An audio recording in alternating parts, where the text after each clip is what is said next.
Nous allons étudier maintenant les opérateurs logiques. Les opérateurs logiques sont utilisés lors de la création d'expressions de comparaison. Nous en avons déjà utilisé dans la leçon précédente.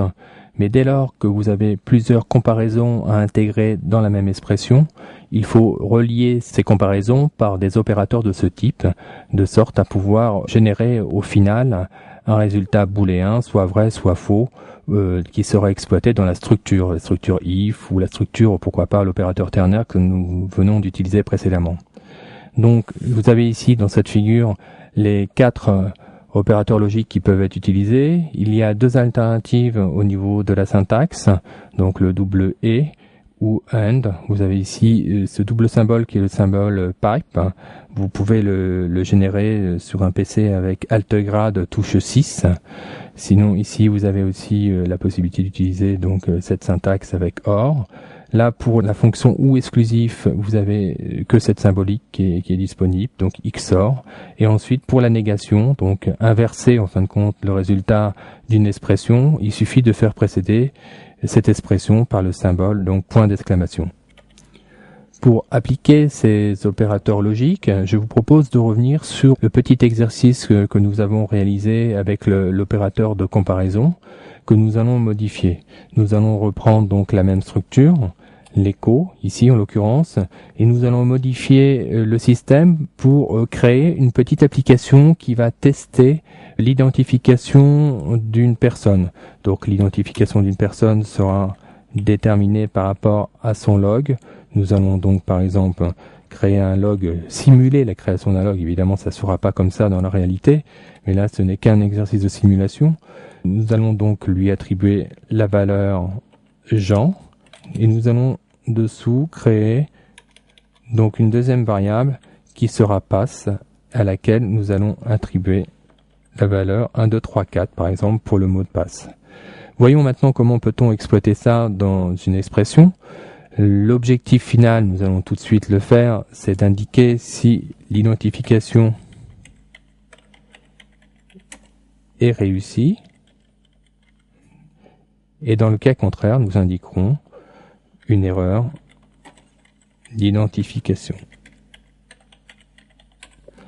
Donc ici, à cet endroit, à l'endroit de l'expression de comparaison, nous allons donc avoir une double expression. La première expression que nous allons donc encadrer par des parenthèses sera le test du log. Ce log devra donc être égal à celui que nous avons programmé au-dessus, à savoir Jean. Et nous allons relier cette première comparaison avec une seconde comparaison qui, elle, testera si le pass est correct. Vous voyez que l'opérateur que nous avons utilisé ici est le double et. Comme je vous le disais précédemment, nous pourrions tout aussi bien utiliser AND à sa place.